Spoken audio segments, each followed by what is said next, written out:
एक विद्वान पुरुष एक नाव में नदी पार कर रहा था। रास्ता कुछ लंबा रहा होगा। मांझी से बात होने लगी।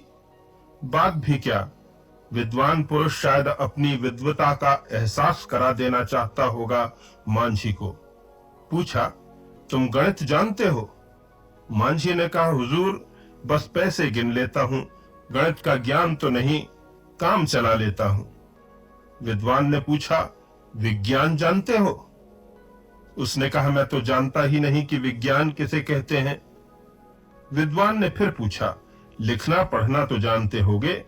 मांझी ने जवाब दिया, हुजूर मैं कभी स्कूल गया ही नहीं, अपने दस्तखत भी नहीं कर सकता। विद्वान ने उसकी निरक्षरता और अशिक्षा पर अफसोस जाहिर किया।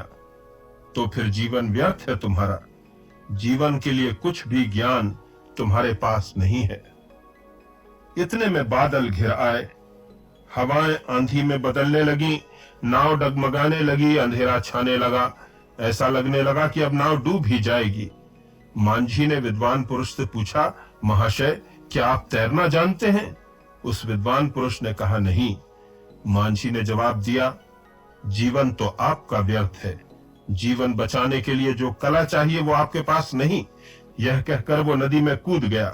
तूफान का एक थपेड़ा आया, नाव डूब गई, विद्वान पुरुष डूब गया, मांझी तैरकर तट पर पहुंच गया। यीशु संसार में इसलिए आया कि हम तट पर लग जाएं, डूबने से बच जाएं, विनाश से बच जाएं। वो ना एक दार्शनिक बनकर आया, ना ज्ञानी, ना नैतिकता का प्रचारक, ना किसी धर्म का प्रवर्तक या सुधारक। वो बचाने वाला बनकर आया, उद्धारक बनकर आया कि जो कोई उस पर विश्वास करे, उसका अनुसरण करे, वो बच जाए, उद्धार पा जाए।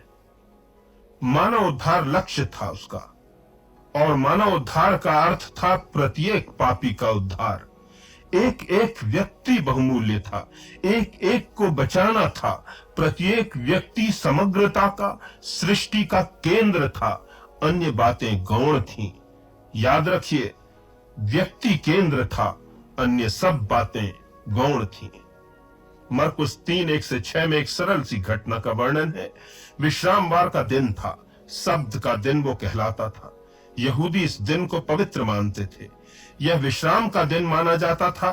धार्मिक कट्टरता से इस दिन को विश्राम का दिन यहूदी लोग मानते थे।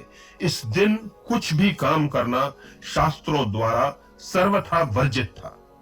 यीशु मंदिर में था। वहां एक मनुष्य था जिसका हाथ सूख गया था। धार्मिक अगुए भी थे मंदिर में। वे यीशु की करुणा से और उसकी चमत्कारिक शक्ति से परिचित थे, पर वे घात में थे। देखना चाहते थे कि यीशु इस अपंग को विश्रामवार के पवित्र दिन में चंगा करता है या नहीं। उन धार्मिक गुरुओं की चेतना का केंद्र न मंदिर था, न वो अपाहिज, न यीशु। वे मात्र देखना चाहते थे कि यीशु को फंसा सकते हैं या नहीं एक धार्मिक विवाद में। यीशु ने उस सूखे हाथ वाले व्यक्ति से कहा, बीच में खड़े हो। बड़ी प्रतीकात्मक बात कही। वे शायद दर्शाना चाहते थे कि चेतना का केंद्र में खड़ा ये मनुष्य होना चाहिए, जिसे आवश्यक ये मनुष्य होना चाहिए कि।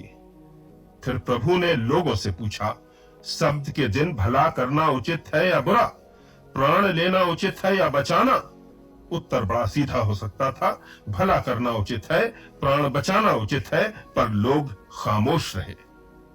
केंद्रीय प्रश्नों के प्रति तटस्थता परमेश्वर को व्यथित करती है। लिखा है, इस हृदयहीनता से यीशु उदास हुआ और फिर क्रोध से चारों ओर उन्हें देखा, और फिर उसने उस सूखे हाथ वाले से कहा, बढ़ा अपना हाथ। उसने हाथ बढ़ाया और वो चंगा हो गया। पुजारी विश्रामवार की इस कट्टर धार्मिक परंपरा के तोड़े जाने से रुष्ट हो गए और बाहर जाकर यीशु की हत्या करने के लिए साजिश करने लगे। जोखिम उठाकर भी, धर्म की परंपरा तोड़कर भी प्रभु ने चंगा किया उसको जिसे चंगाई की जरूरत थी। उसे बचाना था, उसे चंगा करना था। यीशु ने कहा था, शब्द का दिन मनुष्य के लिए है, न कि मनुष्य शब्द के लिए। मानव केंद्र है ईश्वरीय व्यवस्था का, मानव केंद्र है ईश्वरीय चेतना का, उसका बचाना, उसका उद्धार केंद्र है ईश्वरीय व्यवस्था का। यूहन्ना 8 में वर्णन है, प्रभु मंदिर में थे, प्रवचन कर रहे थे, लोग एक स्त्री को लेकर आए जो व्यभिचार में पकड़ी गई थी, उसे भी बीच में खड़ा कर दिया। वही केंद्र थी तिरस्कार का, घृणा का, क्रोध का। लोगों ने पूछा यीशु से, धर्मशास्त्र कहते हैं ऐसी स्त्री को पथरवाह कर देना चाहिए, तू क्या कहता है?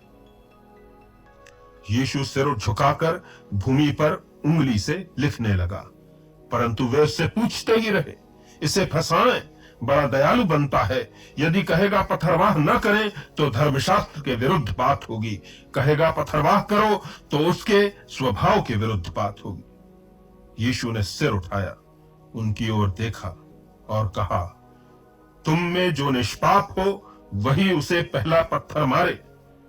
फिर सिर झुकाकर वह भूमि पर लिखने लगा। जब सिर उठाया तो सब के सब जा चुके थे। यीशु ने कहा, हे नारी, वे कहां गए? क्या किसी ने तुझ पर दंड की आज्ञा न दी? उसने कहा, प्रभु नहीं। यीशु ने कहा, मैं भी तुझ पर दंड की आज्ञा नहीं देता, जा और फिर पाप न करना। इस घटना में बीच में खड़ी वह पापिनी स्त्री यीशु के प्रयासों का केंद्र है। यीशु का उद्देश्य है उसका उद्धार जो उन्होंने किया। सिद्धांत, परंपराएं, शास्त्र, सबका स्थान गौण है, सेकेंडरी है। प्रथम स्थान है, प्राइमरी स्थान है उस स्त्री का जिसे आवश्यकता थी उद्धार की। वो मात्र मंदिर के केंद्र में नहीं खड़ी थी, सृष्टिकर्ता की सृष्टि के केंद्र में खड़ी थी। लूक 7:18-23 में वर्णन है, यूहन्ना के चेले यीशु के पास आए, कहने लगे, यूहन्ना ने पूछा है, क्या आने वाला मसीहा तू ही है कि हम किसी और की प्रतीक्षा करें? और यीशु ने जो उत्तर दिया वो ध्यान देने योग्य है। उसने कहा, यूहन्ना से जाकर कह दो कि अंधे देखते हैं, लंगड़े चलते हैं, कोढ़ी शुद्ध किए जाते हैं, मुर्दे जलाए जाते हैं और निर्धनों को सुसमाचार सुनाया जाता है। यीशु कह रहे हैं, मेरे मसीहा होने की परख करनी हो तो उनकी जिंदगियों में देखो जिन्हें आवश्यकता है मसीहा की। परखशिला इंसान है, इंसान की जिंदगियों में आई तब्दीली है। The authenticity of my messiahship is seen in the lives of people. इनके जीवन में मेरी छाप देखो। अंधे, लंगड़े, कोढ़ी, बहरे, मुर्दे, निर्धनों के जीवन में जो काम हुआ है वो है मेरा सर्टिफिकेट कि मैं मसीहा हूं। ये इंसान केंद्र है। मसीहा का उद्देश्य है कि इनका जीवन बदले, इन्हें मुक्ति मिले, इन्हें उद्धार मिले, ये बचाए जाएं। यही सुसमाचार है, अच्छा समाचार है। This is the good news. ईश्वर के कार्य का केंद्र मानव है, उसके उद्धार का केंद्र मानव है, उसके अवतरण का उद्देश्य मानव है, उसके प्रकाशन का उद्देश्य मानव है, उसके क्रूस पर प्राण देने का उद्देश्य मानव का उद्धार है। ईश्वर का आमंत्रण है, ईश्वर का आवाहन है, उसका बढ़ा हुआ हाथ है।